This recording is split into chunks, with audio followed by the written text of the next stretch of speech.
مسیح یسوع میں آپ سب کی سلامتی ہو۔ آج میں خدا کے کلام میں سے آپ کو استثنا اس کا 8واں باب اور دوسری اور تیسری آیت پر ہم غور کریں گے۔ آج کے کلام پر ہم کلام کی تلاوت کریں گے۔ کلام میں یوں مرقوم ہے، اور تو اس سارے طریق کو یاد رکھنا جس پر ان 40 برسوں میں خداوند تیرے خدا نے تجھ کو اس بیابان میں چلایا، تاکہ وہ تجھ کو عاجز کر کے آزمائے اور تیرے دل کی بات دریافت کرے کہ تو اس کے حکموں کو مانے گا یا نہیں۔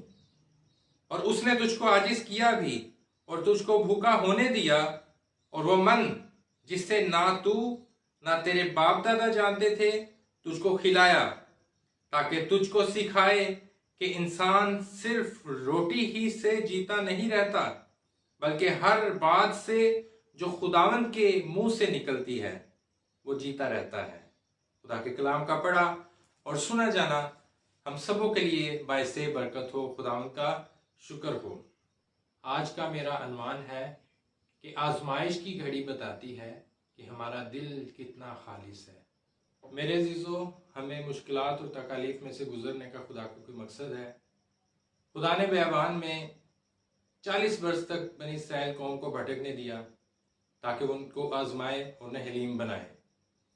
خدا کی نافرمانی کر کے اور موعودہ سرزمین میں داخل نہ ہو کر بنی اسرائیل قوم نے یہ بات بتا دی کہ وہ خدا کو گہرے طور پر نہیں جانتے۔ اگر وہ جانتے تو ان کا خدا پر زیادہ مضبوط ایمان ہوتا۔ خدا نے اگلے 40 برسوں کے لیے اپنے لوگوں کے دلوں کو اس بات کو جاننے کے لیے آزماتا رہا کہ کیا وہ اگلے کام کے لیے تیار ہو گئے ہیں کہ نہیں۔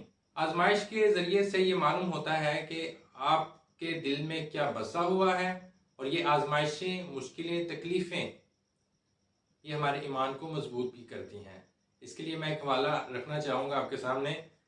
یعقوب کا خط ہے، اس کا پہلا باب، اس کی 3 اور 12 آیت کو ہم دیکھیں گے۔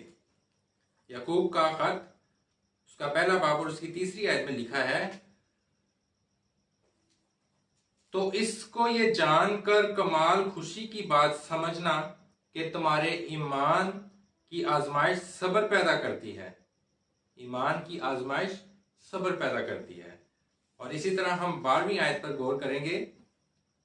یہاں پر یوں مرقوم ہے، مبارک وہ شخص ہے جو آزمائش کی برداشت کرتا ہے، کیونکہ جب مقبول ٹھہرا تو زندگی کا وہ تاج حاصل کرے گا جس کا خداوند نے اپنے محبت کرنے والوں سے وعدہ کیا ہے۔ خدا نے اپنے لوگوں کو بھوکا رکھا تاکہ وہ اس کی پروردگاری کا تجربہ کریں اور گہرے طور پر بھروسہ کرنا سیکھیں۔ جو ہی لوگ خدا کو جاننے لگے تو انہوں نے سمجھ لیا کہ ان کی زندگیوں کا انحصار اس کا کلام ہے۔ انہوں نے سیکھ لیا کہ جو کلام ان کے پاس ہے وہ سب سے زیادہ اہم ہے۔ 40 سال بیابان میں خدا پر بھروسہ رکھتے ہوئے زندگی گزارنے کے بعد وہ خدا کی آواز کو سننے اور اس پر یقین کرنے لگے۔ بالآخر جب وہ موعودہ سرزمین میں داخل ہو گئے اور اپنے دشمنوں کے خلاف جنگ لڑ رہے تھے، تو بنی اسرائیل قوم جانتے تھے کہ خدا کے کلام کا مطلب زندگی اور موت ہے۔ بیابان کے سفر نے انہیں یعنی بنی اسرائیل قوم کو خدا کی آواز سننے کے لیے تیار کر دیا، اسی لیے خدا نے انہیں بہت بڑی فتح بخشی۔ میرے عزیزو، اس وقت ہمیں اپنی زندگیوں پر غور کرنے کی ضرورت ہے کہ کیا خدا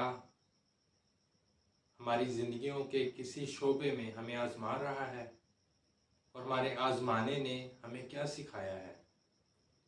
اور ہمیں یہ بھی غور کرنے کی ضرورت ہے کہ کیا جن حالات سے ہم گزر رہے ہیں ہم خدا پر بھروسہ رکھتے ہیں۔